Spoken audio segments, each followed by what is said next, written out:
혹시 차가운 물을 한 모금 마셨을 때 이가 찌릿하게 시린 적 있으신가요? 아이스크림을 한 입 베어 물었다가 순간 눈을 찡그리거나 뜨거운 국물을 마시려다 이가 시려서 홀짝홀짝 마시게 된 경험.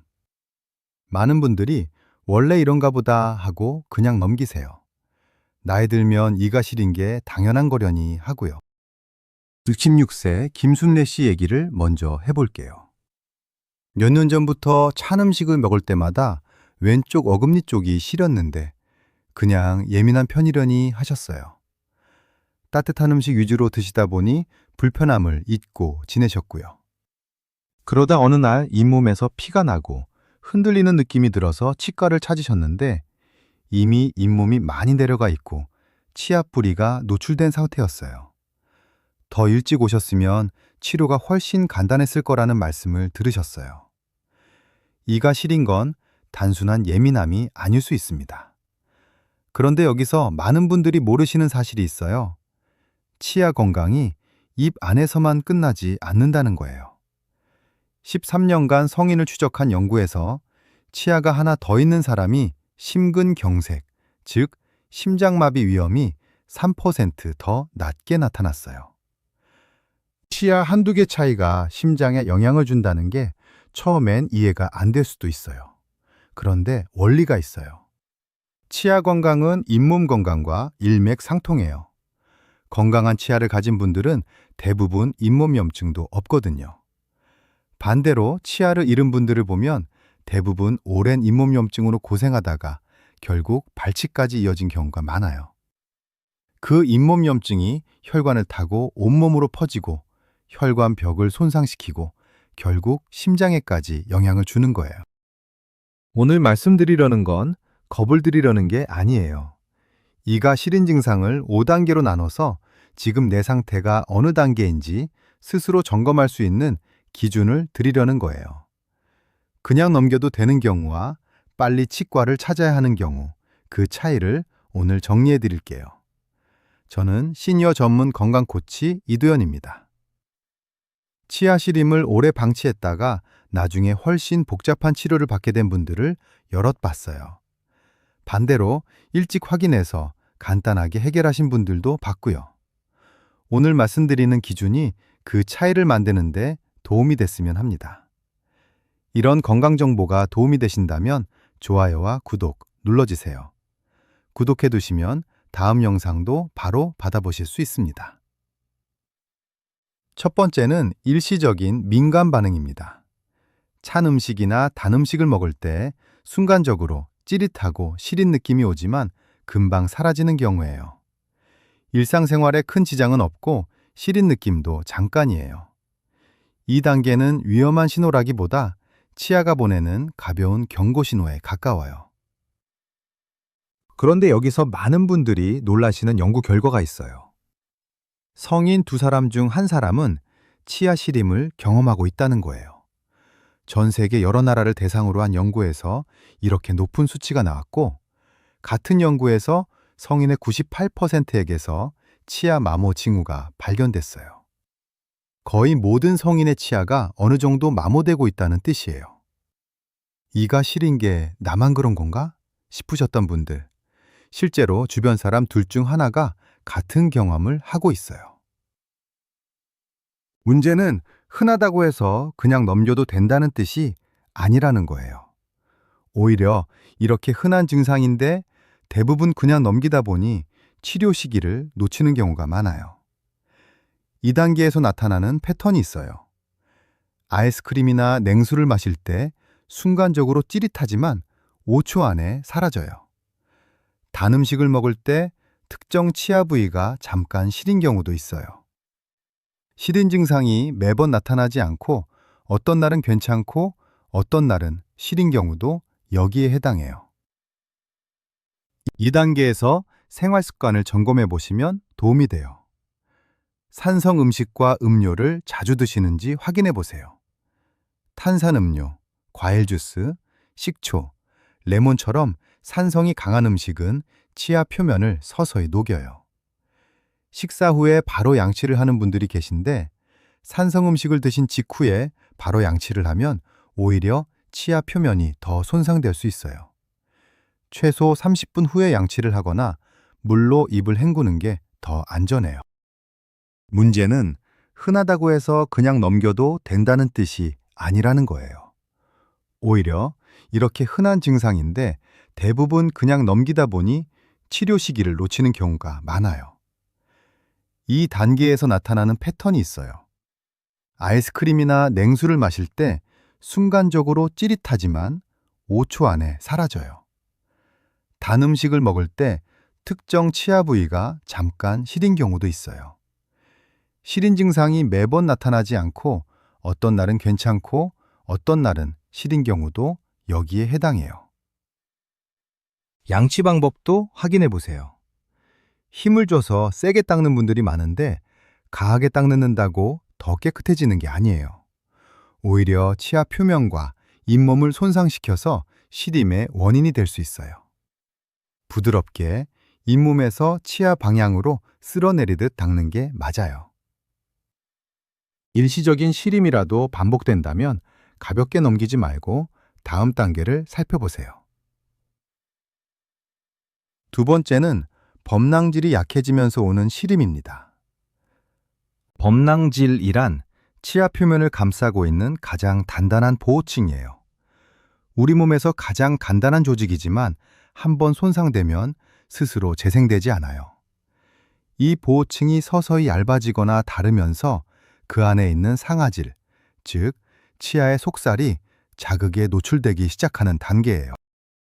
이 단계에서 나타나는 패턴이 있어요. 양치할 때 칫솔이 닿는 순간 시린 느낌이 오는 경우가 많아요. 찬 음식뿐 아니라 뜨거운 음식에도 시린 느낌이 오기 시작해요. 특정 치아 부위가 반복적으로 시리고 1단계보다 시린 느낌이 좀 더 오래 지속돼요. 치아색이 노랗게 변하거나 표면이 반질반질하게 보이는 경우도 범랑질이 얇아지고 있다는 신호일 수 있어요.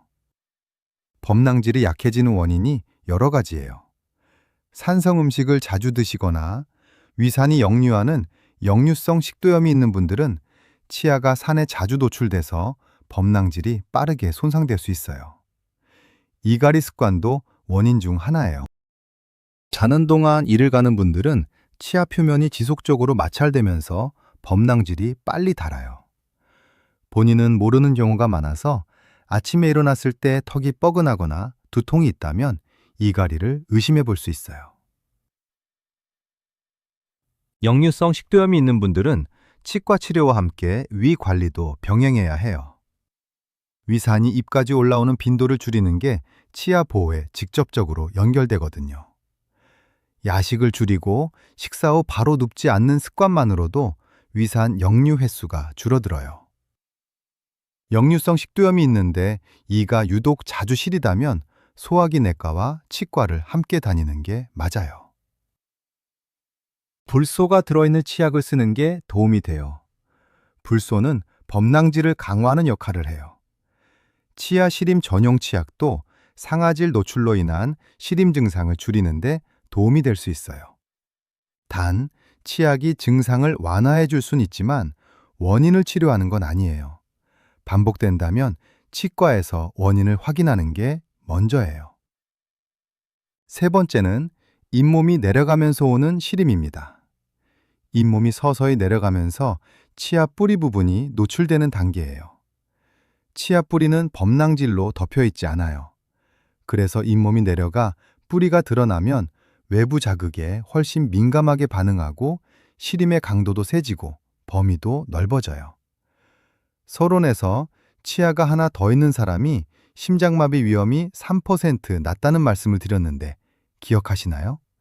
그게 왜 그런지 이제 설명이 돼요. 미국 심장학회 저널에 발표된 연구에서 잇몸 질환이 심한 사람이 그렇지 않은 사람보다 심장병 발생 위험이 24% 더 높다는 결과가 나왔어요. 치아를 잃는 과정에서 대부분 잇몸 염증이 함께 있고 그 염증이 혈관을 타고 온몸으로 퍼지면서 심장에까지 영향을 준다는 거예요. 서론에서 말씀드린 3%의 차이가 단순한 숫자가 아니라는 게 이제 느껴지시죠? 잇몸이 내려가기 시작한다는 건 그 염증이 이미 진행되고 있다는 신호예요. 지금 이 단계에서 잇몸 관리를 시작하는 게 치아를 지키는 것 이상의 의미가 있는 이유가 바로 여기에 있어요. 2단계에서 나타나는 패턴이 있어요. 치아와 잇몸 경계 부분이 특히 시린 경우가 많아요. 예전보다 치아가 길어 보이는 느낌이 든다면 잇몸이 내려간 신호예요. 찬바람이 입 안으로 들어와도 시린 느낌이 오는 경우도 있어요. 잇몸에서 피가 자주 나거나 잇몸이 붓는 경우와 함께 오기도 해요. 잇몸이 내려가는 주요 원인이 있어요. 잇몸 질환, 즉 잇몸에 세균이 쌓여 염증이 생기는 경우가 가장 흔해요. 세균이 잇몸 아래로 파고들면서 잇몸과 치아를 지지하는 뼈를 서서히 녹이는 거예요. 너무 세게 양치하는 습관도 원인이 돼요. 강한 칫솔질이 반복되면 잇몸이 점점 밀려 내려가거든요. 이 단계는 혼자 관리하는 것에 한계가 있어요. 치과에서 잇몸 상태를 확인하고 필요하다면 스케일링이나 잇몸 치료를 받는 게 맞아요. 내려간 잇몸은 저절로 다시 올라오지 않기 때문에 더 진행되기 전에 관리를 시작하는 게 중요해요. 집에서 할 수 있는 관리도 있어요. 치실이나 치간 칫솔로 치아 사이를 매일 청소하는 게 중요해요. 잇몸 질환의 주요 원인인 세균이 치아 사이와 잇몸 경계에 쌓이는 플라크, 즉 세균 덩어리에서 시작되거든요. 칫솔만으로는 이 부분을 완전히 닦기 어려워요. 가글도 도움이 돼요. 항균 성분이 들어있는 가글액을 사용하면 칫솔이 닿지 않는 부위에 세균을 줄이는데 효과가 있어요. 단, 가글이 스케일링이나 잇몸 치료를 대체할 수는 없어요. 집에서 하는 관리는 진행을 늦추는 역할이고 이미 내려간 잇몸 상태는 치과에서 확인하는 게 먼저예요. 네 번째는 충치나 치아 균열로 오는 시림입니다. 2단계부터는 치아 구조 자체에 문제가 생기기 시작한 경우예요. 충치가 깊어지거나 치아에 눈에 보이지 않는 균열이 생기면 외부 자극이 치아 안쪽 신경과 가까운 곳까지 전달되면서 시림이 훨씬 강하고 오래 지속돼요. 충치는 처음엔 범낭질 표면에만 생기지만 방치하면 안쪽으로 점점 깊어져요. 충치가 상아질까지 진행되면 시린 증상이 갑자기 심해지고 단 음식에 유독 강하게 반응하는 경우가 많아요. 치아 균열은 씹는 힘이 반복적으로 가해지거나 딱딱한 것을 세게 씹거나 이갈이 습관이 있는 경우에 생기기 쉬워요. 균열은 눈에 잘 보이지 않아서 본인도 모르고 지내다가 어느 순간 시림이 갑자기 심해지면서 발견되는 경우가 많아요. 여기서 한 가지 더 알아두시면 좋은 연구 결과가 있어요. 치아 개수와 인지 기능을 수십 년간 추적한 연구들을 종합했더니 치아를 잃을수록 치매 발생 위험이 높아지고 치아를 더 많이 잃을수록 위험도 함께 높아지는 패턴이 반복적으로 확인됐어요. 왜 그럴까요? 음식을 씹을 때 턱관절 주변 신경이 뇌로 신호를 보내면서 뇌 혈류가 늘어나요. 치아가 줄어들수록 씹는 자극이 줄어들고 뇌로 가는 자극도 함께 줄어드는 거예요. 이 단계가 중요한 이유가 여기에 있어요. 충치나 균열을 방치하면 결국 치아를 잃게 되고 치아를 잃는다는 건 단순히 씹는 기능을 잃는 게 아니라는 거예요. 지금 이 단계에서 치료를 시작하는 게 치아 하나를 지키는 것 이상의 의미가 있어요. 이 단계에서 나타나는 패턴이 있어요.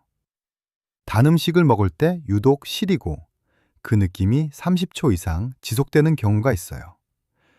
씹는 도중에 갑자기 찌릿한 통증이 오는 경우도 있어요.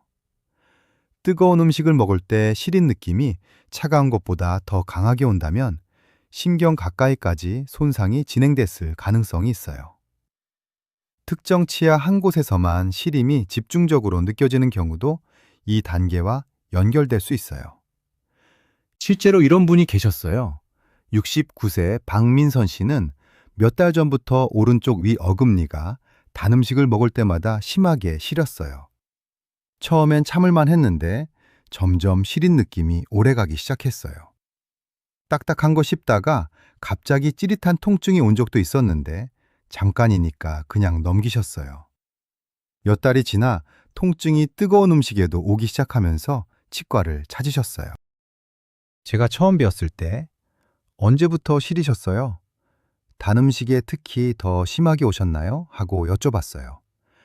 검사 결과 충치가 상아질 깊이까지 진행돼 있었고 치아에 눈에 보이지 않는 균열도 함께 발견됐어요. 더 일찍 오셨으면 간단한 레진 치료로 끝날 수 있었는데 이미 진행된 상태라 크라운 치료가 필요했어요. 이후 박민선 씨는 저와 정기검진을 받을 때마다 그때 단 음식에 시리기 시작했을 때 바로 왔어야 했어요 라고 하셨어요. 2단계에서는 생활 습관 개선만으로는 해결이 어려워요. 충치는 범위에 따라 레진 치료나 크라운 치료가 필요할 수 있고 치아 균열은 조기에 발견할수록 치아를 살릴 수 있는 가능성이 높아요. 시림이 반복되고 특정 치아에 집중된다면 치과 방문을 미루지 마세요. 5번째는 즉시 확인이 필요한 신호입니다. 아무런 자극이 없는데도 치아나 잇몸이 아프거나 시린 느낌이 지속되는 단계예요. 앞에 4단계와 결정적으로 다른 점은 자극이 없어도 통증이 온다는 거예요. 2단계는 치아 신경이 손상됐거나 잇몸 깊숙이 심각한 염증이 생겼을 가능성이 있어요. 빠른 확인이 필요해요. 여기서 정말 많은 분들이 몰랐던 사실이 있어요. 2019년 국제학술지 사이언스 어드밴시스에 발표된 연구에서 잇몸 질환을 일으키는 세균이 알츠하이머 환자의 뇌조직에서 발견됐어요.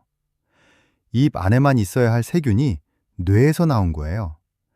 연구팀은 이 세균이 혈류를 타고 뇌까지 이동할 수 있다는 걸 실험을 통해 확인했어요. 더 놀라운 건 알츠하이머 환자의 뇌조직 중 90% 이상에서 이 세균이 분비하는 독성 효소가 발견됐다는 거예요. 치아와 잇몸에 생긴 세균이 결국 뇌까지 영향을 줄 수 있다는 거예요. 이가 아픈 걸 오래 방치하면 안 되는 이유가 단순히 치아를 잃는 것 이상이에요. 2단계에서 즉시 확인이 필요한 신호들이 있어요. 아무것도 먹거나 마시지 않는데 치아가 욱신욱신 아프거나 지속적으로 시린 느낌이 온다면 치과에 바로 가야 해요. 잇몸이 심하게 붓거나 고름이 나오는 느낌이 있다면 치아 뿌리 끝에 농양, 즉 고름이 찬 염증이 생겼을 수 있어요. 치아가 눈에 띄게 흔들리거나 씹을 때마다 통증이 심하게 온다면 잇몸뼈가 많이 손상된 상태일 수 있어요. 한쪽으로만 씹게 된다면 이미 반대쪽 치아를 쓰기 어려운 상태라는 신호예요. 실제로 이런 분이 계셨어요. 72세 이정자 씨는 몇 달 전부터 왼쪽 아래 어금니 부위가 가끔 욱신거렸는데 참을만 해서 그냥 넘기셨어요. 그러다 어느 날 갑자기 잇몸이 크게 부어오르고 음식을 전혀 씹지 못할 정도로 통증이 심해졌어요. 치과를 찾으셨더니 치아 뿌리 끝에 농양이 생겨서 잇몸 속으로 퍼진 상태였어요. 바로 처치를 받으셨지만 치아 하나를 결국 발치해야 했어요. 이후 다시 뵈었을 때 제가 여쭤봤어요. 처음 욱신거리셨을 때 바로 오셨으면 치아를 살릴 수 있었을 텐데 왜 참으셨어요? 이정자 씨는 그때는 그냥 조금 아픈 거라고 생각했어요. 치과는 너무 무서워서요. 라고 하셨어요. 치과에 대한 두려움 때문에 참다가 더 큰 치료를 받게 되는 경우가 정말 많아요. 그런데 생각해 보시면 초기에 오셨을 때 받는 간단한 치료가 훨씬 덜 아프고 시간도 짧고 비용도 적어요. 참으면 참을수록 치료가 길어지고 복잡해지는 게 치아예요. 치과가 무서운 이유가 아플 것 같아서인 경우가 많은데 아이러니하게도 일찍 갈수록 덜 아픈 치료로 끝나는 경우가 훨씬 많아요. 치과에 대한 두려움이 있다면 처음부터 그 두려움을 말씀해 주세요. 요즘은 치료 전에 충분히 설명해드리고 필요하다면 마취를 충분히 해서 통증을 최소화하는 방식으로 진행하는 곳들이 많아요. 아무 자극 없이도 치아가 아프거나 잇몸이 붓고 고름이 느껴진다면 절대 기다리지 마세요. 치아 상태는 방치할수록 치료가 복잡해지고 결국 치아를 잃게 되는 경우로 이어질 수 있어요. 오늘 이가 시린 증상을 5단계로 나눠서 살펴봤어요. 각각을 한 줄씩 다시 정리해 볼게요. 첫 번째, 일시적인 민감 반응. 찬 음식에 잠깐 시리고 금방 사라진다면 생활 습관을 먼저 점검해 보세요. 흔한 증상이지만 그냥 넘기면 안 돼요. 두 번째, 범낭질 약화. 양치할 때 시리거나 특정 부위가 반복적으로 민감하다면 치아 보호층이 얇아지고 있다는 신호예요. 세 번째, 잇몸 태축. 치아가 길어 보이거나 잇몸 경계 부위가 시리다면 잇몸이 내려가고 있다는 신호예요. 치과에서 확인이 필요해요. 네 번째, 충치, 치아 균열. 특정 치아에 시림이 집중되거나 씹을 때 통증이 온다면 더 이상 미루지 마세요. 다섯 번째, 즉시 확인이 필요한 신호. 아무 자극 없이 욱신거리거나 잇몸이 붓고 고름이 느껴진다면 바로 치과를 찾으세요. 오늘 말씀드린 내용을 바탕으로 지금 내 상태가 어느 단계인지 스스로 확인해 볼 수 있는 3가지를 말씀드릴게요. 첫째, 시린 느낌이 얼마나 지속되는지 확인해 보세요. 5초 안에 사라진다면 1, 2단계를 먼저 살펴보세요. 30초 이상 지속되거나 아무 자극 없이도 아프다면 4, 5단계 확인이 필요해요. 둘째, 시린 부위가 어디인지 확인해 보세요. 전체적으로 시리다면 범낭질이나 잇몸 문제일 가능성이 높고 특정 치아 한 곳에서만 집중적으로 시리다면 충치나 균열을 먼저 의심해 보세요. 셋째, 잇몸 상태를 확인해 보세요. 양치할 때 피가 자주 나거나 치아가 예전보다 길어 보인다면 잇몸이 내려가고 있다는 신호예요. 지금 거울로 한번 확인해 보세요.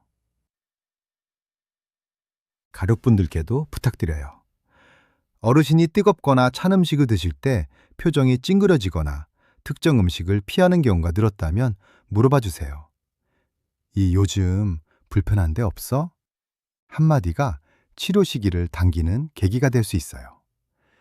치아는 한번 손상되면 스스로 재생되지 않아요. 뼈는 붙고 피부는 아물고 근육은 회복되지만 치아 표면은 한번 닳거나 손상되면 돌아오지 않아요. 그래서 지금 내 상태를 아는 게 중요해요. 이미 진행된 부분은 더 이상 진행되지 않도록 막는 게 최선이거든요. 오늘 말씀드린 연구 결과들을 기억해 주세요. 치아 건강은 입 안에서만 끝나지 않아요. 심장, 뇌, 그리고 전신 건강과 연결돼 있어요. 이가 시린 걸 나이 탓으로만 넘기지 마세요. 치아는 조용히 달아가고 잇몸은 천천히 내려가고 몸은 반드시 먼저 신호를 보냅니다. 그 신호를 알아채는 사람이 지킬 수 있습니다. 오늘 말씀드린 5단계를 간단히 메모해 두시거나 가족과 함께 보시면 더 좋아요. 이 영상이 도움이 되셨다면 구독과 좋아요는 영상 제작에 큰 힘이 됩니다. 끝까지 시청해 주셔서 감사합니다. 건강한 하루 되세요.